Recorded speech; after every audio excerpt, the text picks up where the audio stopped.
రామలక్ష్మణులారా, ఈ పశ్చిమ వైపు మీరు నడవండి.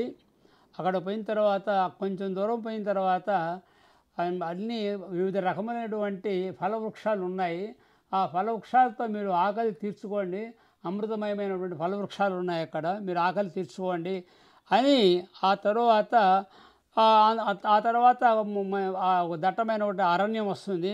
ఆ అరణ్యం వచ్చిన తర్వాత అరణ్యం దగ్గరలోనే పంపా నది కనిపిస్తుంది. అక్కడ దాకా మీరు వెళ్ళండి అని. ఆ పంపా సరస్సు కూడా ఆహ్లాదకరంగా ఉంటుంది.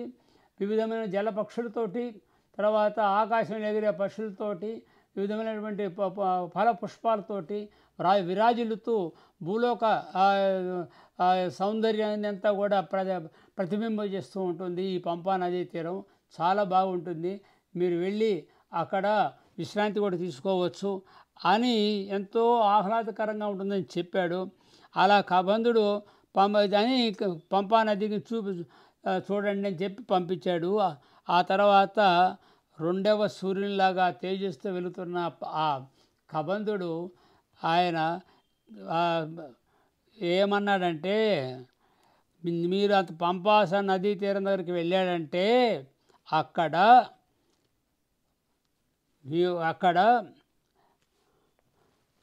సుగ్రీవుడు అనేటువంటి వానర రాజు కనిపిస్తాడు.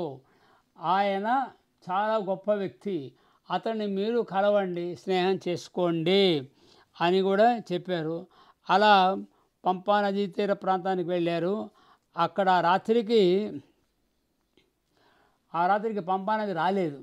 ఒక పెద్ద ఒక పర్వతం కనిపించింది. ఆ రాత్రికి ఆ పర్వతం దగ్గర పడుకున్నారు పాపం రామలక్ష్మణులు ఇద్దరు కూడా. మరుసటి రోజు లేచి మళ్ళీ వెళ్ళారనమాట పంపా నది వైపు. మరుసటి రోజు బయలుదేరి వెళ్ళిపోయారు. ఆ తర్వాత ఆ పంపా నదికి పడమటి దిక్కున అక్కడ ఒక పెద్ద ఆశ్రమం కనిపించింది. పంపా నదికి పడమటి దిక్కున ఆ పెద్ద ఆశ్రమం కనిపించింది. అది ఎవరిదో కాదు, మనం అనుకుంటున్న భక్త శబరి అనేటువంటి ఆ మహాతల్లిది ఆశ్రమం అన్నమాట. ఆ ఆశ్రమానికి వచ్చారు వాళ్ళు. వాళ్ళని చూడగానే ఆమె ఎదురుగా వచ్చి వాళ్ళిద్దరికీ స్వాగతం చెప్పి ఆహ్వానించింది, తన ఆశ్రమానికి రమ్మని ఆహ్వానించింది. అలా రామలక్ష్మణులు శబరి దగ్గరికి వెళ్ళి ఆశ్రమానికి వెళ్ళారన్నమాట. వెళ్ళిపోయి రాముడు ఆ శబరిని చూసి ఇలా అంటాడు, ఉరుతర విఘ్నముల్ తొడరక ఉన్నతి నొంద లోపం తపంబు సేయుదే. ఉరుతర విఘ్నములు తొడరక, అమ్మ శబరి, ఏ ఆపదలు మీకు రావట్లేదు కదా, హాయిగా మీరు తపస్సు చేసుకుంటున్నారు కదా, గురువుల భక్తితో కొలువవే. కోపము మోహము లేకయుండుదే. కోపాలు లేవు కదమ్మా, మోహాలు వ్యామోహాలు ఏం లేవు కదమ్మా. ఇరవుగా సంయమంబు విజితేంద్రియ వృత్తియు గల్గి సౌఖ్యం బొరయుదే పుణ్య సంయములు. అక్కడ తపస్సు చేసేటువంటి మహర్షులు ఉన్నారు కదా, వాళ్ళందరూ జితేంద్రులుగా హాయిగా పుణ్యాలు, ఆ తర్వాత పుణ్యమూర్తులైనటువంటి వాళ్ళందరూ కూడా ఇంద్రియత్వాన్ని నిగ్రహంతో పాటిస్తూ ఉన్నారా. పోడిగా నీ కడక అరుదేంతురే, నువ్వు ఇక్కడ నీ ఆశ్రమానికి వస్తున్నారా, జితేంద్రులైనటువంటి ఆ తపస్సు చేసినటువంటి ఆ తపస్యాలు కూడా అప్పుడప్పుడు నీ దగ్గరకు వస్తుంటారమ్మా అని అడిగారు. శబరి ఒకే ఒక్క మాట అన్నదనమాట, సర్వము భద్రము. ఓ రామభద్ర, సర్వము భద్రము అంటే ఆల్ ఆర్ హ్యాపీ అన్నట్లుగా అనమాట, అన్నీ హాయిగా ఉన్నాయి అని చెప్పింది. ఓ రామ, నీ శుభదర్శనము నా తపస్సిద్ధి వలన సంప్రాప్తించింది అని ఆమె అంటుందండి మహాతల్లి. అయ్యా, నిన్ను చూడడం వల్ల నేను ఇన్నాళ్ళు చేసిన నా తపస్సుకు ఫలితం ఏంటంటే నీ దివ్యమంగళ స్వరూపాన్ని చూశాను రామ, ఇంకంతకంటే నాకేం కావాలి, నా జన్మ సార్థకమైంది. రాముని రాకచేత ఆ ప్రాంతంలో ఉన్న ఋషులు ఎప్పుడైతే రాముడు అక్కడ వచ్చాడని తెలియగానే ఆ ప్రాంతాల్లో ఉన్న ఋషులందరూ కూడా ఆయన చూడడానికి వచ్చారు. ఆయన పురుషోత్తముడు కదా, ఆ పురుషోత్తముడిని చూడడానికి అక్కడ ఉన్నటువంటి ఆ తపస్సిద్ధులందరూ కూడా వచ్చారు, ఆయన చూడడానికి వచ్చారనమాట. తర్వాత ఆ మునీశ్వరులు ఉన్నటువంటి ఆ ప్రాంతం ఎట్లా ఉందంటే చాలా అద్భుతమైనటువంటి ఆహ్లాదకరమైనటువంటి వాతావరణంలో ఉందండి. ఎలా అంటే సర్వ జంతువులు, అంటే క్రూర జంతువులు అరణ్యంలో ఉండేవి, క్రూర జంతువులు ఉంటాయి, సాధు జంతువులు ఉంటాయి. కానీ ఈ క్రూర జంతువులు సాధు జంతువులు అన్నీ కలిసి మెలిసి ఉంటాయి అన్నమాట, ఒకరికొకరు చంపుకోరు. ఇంకా అంతకంటే ఆ తపశ్శక్తి సంపన్నులు అక్కడ ఉన్నారు కాబట్టి మునీశ్వరులు, ఆ తపశ్శక్తి సంపన్నులు అక్కడ ఉన్నారు కాబట్టి, ఆ మునీశ్వరులు అక్కడ ఉన్నారు కాబట్టి ఆ జాతి వైరము మానుకొని జంతువులన్నీ కూడా ఒకరికొకరు చాలా ప్రేమగా ఉంటున్నాయట. ఆ మునుల మహిమ అలాంటిది అని ప్రత్యేకంగా చెప్పాల్సిన పని లేదు. రామా, నా జన్మ అయింది, ఇక నేను ఈ శరీరం చాలించి ఊర్ధ్వలోకానికి వెళుతున్నాను. అప్పుడు శబరి అంటది, రామా, నా జన్మ సార్థకమైంది, నేను ఇన్నాళ్ళు నీకోసమే వేచి ఉన్నాను, నేను నిన్ను చూశాను, దివ్యమంగళ స్వరూపాన్ని నేను చూశాను, ఇక నాకు ఈ శరీరం మీద భ్రమ లేదు, నేను ఊర్ధ్వలోకానికి వెళుతున్నాను అని అన్నదనమాట. అని శబరి తనువు చాలించింది. ఆ విధంగా ఆ శబరి ఊర్ధ్వలోకాలకు వెళ్ళిపోయింది, తనువు చాలించింది. ఆ వనం పేరు మతంగ వనం. ఆ వనం శబరి ఉన్నటువంటి వనం పేరు మతంగ వనం. శబరి ఆతిథ్యాన్ని స్వీకరించారు రామలక్ష్మణులు. రామలక్ష్మణులు సేవించి కృతార్థుడైన తన శరీరాన్ని అగ్నికి సమర్పించుకున్నది. శబరి తన శరీరాన్ని అగ్నికి ఆమె స్వయంగా సమర్పించుకుంది, చనిపోయింది.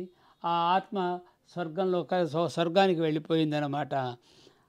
అతడి నుంచి రామలక్ష్మణులు ప్రయాణం చేసి పంపా నదీ తీరానికి వచ్చారు. ఆ పంపా సరస్సు ఉందే, అది అత్యద్భుతమైన భూలోకంలో ఉన్నటువంటి అద్భుతమైనటువంటి సరస్సు. అది రామాయణంలో ఎన్నో రకాలుగా వివిధ రామాయణాల్లోనూ పంపా నది గురించి అద్భుతంగా వర్ణించారు. ఇది పంపా నది అందచందాలు వాళ్ళందరూ కూడా రామలక్ష్మణులు ఇద్దరు కూడా చూసుకున్నారు. కోయిలల కుహుకారాలు, హంసల తిరుగులాటలు, పుష్పాల మీద వాలుతున్న తుమ్మెదులు, అవి చేసే జంకార నాదాలు, ఇవన్నీ కూడా చాలా అంటే ఒక క్రొత్త ప్రదేశంలో ఇటువంటి అద్భుతమైన ఆహ్లాదకరమైన చెవులకు విందైన కనులకు పసందైనటువంటి ఆ వాతావరణాన్ని రామలక్ష్మణులు చూశారు. ఇవన్నీ చూస్తే రాముడికి ఏమైందంటే సీత అప్పుడు గుర్తుకు వచ్చిందండి. అంటే ఇంత ఆహ్లాదకరమైన ప్రదేశం కాబట్టి తన భార్య గుర్తు రావడం అనేది రాముడికి సహజమైపోయింది కదా. అప్పుడు రాముడు ఇలా పరితపిస్తూ ఉన్నాడనమాట. పరితపించాడు కూడా, సీతను అప్పుడు తలుచుకొని పరితపించాడు. ఆ తర్వాత రామలక్ష్మణులు ఋష్యముఖ పర్వతం దరిదాపులకు వచ్చేశారు. వచ్చిన తర్వాత ఆ ఋష్యముఖ పర్వతం మీద ఉన్నటువంటి సుగ్రీవుడు వాళ్ళను చూశాడు. ఆయన అనుమానపడ్డాడు. ఏంటంటే బహుశా నన్ను చంపడానికి వాలి ఏమని ఈ మహావీరులు ఇద్దరిని పంపించాడేమోనని భయపడ్డాడు. భయపడి తన తోటి వాళ్ళతో, తన తోటి ఉన్న వానరముకు ఉన్నారు కదా, నలుగురు ఉన్నారు కదా, ఆ నలుగురితో తక్కిన వాళ్ళతో చెప్తూ ఉన్నాడు అన్నమాట. ఇలా చెప్తే అప్పుడు ఆంజనేయ స్వామి ఏమన్నాడంటే, ధైర్యం చేసి సుగ్రీవుడు బాధపడుతుంటే ఆంజనేయ స్వామి ధైర్యం చెప్పాడు సుగ్రీవుడు చేసి, వీరిద్దరూ వాళ్ళు పంపితే వచ్చిన వాళ్ళు కాదండి అని అన్నాడు ఆంజనేయుడు. ఎందుకంటే ఆంజనేయుడు మహాజ్ఞాని, గొప్ప విజ్ఞాని. ఆయన వాళ్ళ నడక, వాళ్ళ చూపులు, వాళ్ళని చూశాడు. ఆయన చూసి వీళ్ళు వాలి పంపితే వచ్చిన వాళ్ళు కాదండి అని సుగ్రీవుడికి భయాన్ని పోగొట్టడానికి ఆ మాట చెప్పారు. మీరు భయపడద్దు అని ధైర్యం చెప్పాడు. అప్పుడు సుగ్రీవుడికి కొంచెం అనుమానం కాదు, ఎందుకంటే ప్రాణభయం కదా. అంతకంటే ప్రాణానికి భయం వచ్చినప్పుడు రకరకాల మన విజ్ఞతలు కోల్పోతూ ఉంటాము. రకరకాలుగా ఎటు పోదాం బాగుంటుంది, ఏ పని చేస్తే బాగుంటుంది అనేది తొందర ఆవేశం అన్నీ వస్తాయన్నమాట. అప్పుడు సుగ్రీవుడు ఆంజనేయుడితో అంటున్నాడు, వారలు వాలి పంపున వచ్చిన వారలు అనుశంక నామదిన్ వారక నాటి ఉన్నయదే.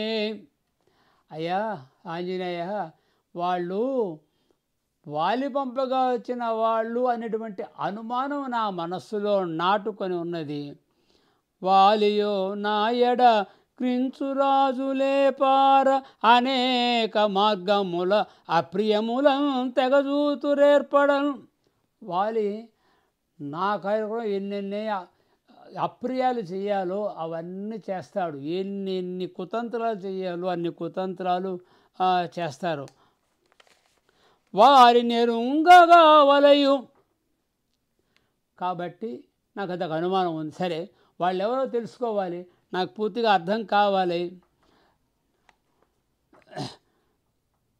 ఎరుంగగా వలయు వచ్చునే నమ్మగా ఎందు రాజులను నమ్మవచ్చునా? రాజుని ఎవరో నమ్మకూడదు కదా, కాబట్టి వాళ్ళని తెలుసుకోవాలి. రాజులు ఎప్పుడు కూడా ఎవరిని నమ్మరు, నమ్మించినా చెరుపు చేస్తారు. అంచేత వాళ్ళను నేను నమ్మను, నా హితం కోసం వారిని నమ్మలేను. ఏమో వాళ్ళు పంపించి ఉండొచ్చునేమో అని సుగ్రీవుడు అంటాడు. ఎందుకంటే ప్రాణభయం సుగ్రీవునికి. బయట వాళ్ళు ఎన్ని ధైర్యాలు చెప్పినా ప్రాణాలు పోయేది ఆయనది కదా. అందుకని ఆయన రకరకాలుగా అనుమానాలతోటి సందిగ్ధంతో ఆయన మనస్సు చికాకుగా ఉందన్నమాట. నమ్మజనదో ఎదిరి తమ్మును నమ్మిన వారి మదిలోన. ఎప్పుడూ కూడా రాజుల యొక్క లక్ష్యం ఏంటంటే ఎదిరివాడిని కానీ తనను కానీ ఎవరిని కూడా నమ్మకూడదు. నమ్మక పరుపై క్రమ్మర తప్పిడి చెరతురు. నమ్మకుండా ఇతరుల మీద విశ్వాసం ఉంచితే చెడిపోతారు. నమ్మన్నే వారిని ఇప్పుడు ఇక అంచేత నేను నమ్మను, ఎవరిని నమ్మకూడదు. రాజులు ఎప్పుడు ఎవరిని నమ్మరు, నేను నమ్మను. నా హితమారను. కాబట్టి నా హితం నా మేలు నేను కోరుకోవాలి కదా, కాబట్టి నేను ఎవరిని నమ్మను అని చెప్పాడు. అనిల తనూజ నీవు ప్రియమారగా వారల చేరి. ఓ పంజే ఆంజనేయ స్వామి, నువ్వు ప్రేమగా వాళ్ళ దగ్గరికి వెళ్ళు, వాళ్ళని సమీపించు. వారలో వనమునకేమి కారణము వచ్చిరో. మెల్లగా వెళ్ళి మధురమైనటువంటి నీ మాటలతో వాళ్ళు ఈ అరణ్యానికి ఎందుకు వచ్చారో కనుక్కోయ్యా. ఏమి కారణంతో వచ్చారు కనుక్కో. ఏటికి అస్త్రశస్త్రములు తనలుగా పూనినారు. మరి మామూలుగా వచ్చేవాళ్ళు రాకుండా శస్త్రాస్త్రములు పట్టుకొని వచ్చారు కదా, అది అక్కడ అతనికి ఉన్నటువంటి సంశయము. ఇప్పుడు ఊరకు రావచ్చు, వాడు మిత్రుడు కానీ శత్రుడు కానీ ఊరకు రావచ్చు, కానీ శస్త్రాస్త్రములు ధరించి వచ్చారు అంటే ఎప్పుడైనా సరే అవతల వాడిని దెబ్బతీయడానికి శస్త్రాస్త్రములు పనికి వస్తాయి. వాళ్ళు శస్త్రాస్త్రం ఊరకు వచ్చిన వాళ్ళైతే, ఋషిముఖ పర్వతాన్ని చూడడానికి వచ్చిన వాళ్ళైతే శస్త్రాస్త్రాలతో ఏం పని అని ఆ ఉద్దేశం అన్నమాట. రణదర్పమున చనుదంచినారో ఈ నేర్పున పరికింపు రూపములు పోలగా మాటల సత్వదృష్టులను. వాళ్ళని చూడు, వాళ్ళ మొహాలు చూడు, వాళ్ళ రూపాలు ఎలా ఉన్నాయో చూడు, వాళ్ళ మాటలు చూడు, వాళ్ళ చూపులు ఎలా ఉన్నాయో చూడు, కనుక్కోవచ్చు కదా. ఇప్పుడు కడుపులో ఏదైనా దుర్మార్గం ఉంటే మాటల్లోనూ కంటి చూపుల్లోనూ ముఖ కవళికల్లోనూ కనుక్కోవచ్చు కదా. ఇవన్నీ కూడా ఆంజనేయ నువ్వు విజ్ఞానవంతుడవు, నువ్వు వెళ్ళి వాళ్ళతో ప్రియంగా మాట్లాడి వాళ్ళు ఎందుకు వచ్చారో జాగ్రత్తగా విషయాలన్నీ సేకరించుకుని రా అని ఆంజనేయుడితో సుగ్రీవుడు పలికాడనమాట. వారు నిజంగా మంచి మనుషులైతే విశ్వసనీయంగా ప్రశంసాయుతంగా సామంతంగా మాట్లాడు. నిజంగా వాడు మంచివారైతే విశ్వసనీయంగా మాట్లాడు, ప్రశాంతంగా మాట్లాడు, సంతోషంగా మాట్లాడు. నిజంగా వాడు మంచివారైతే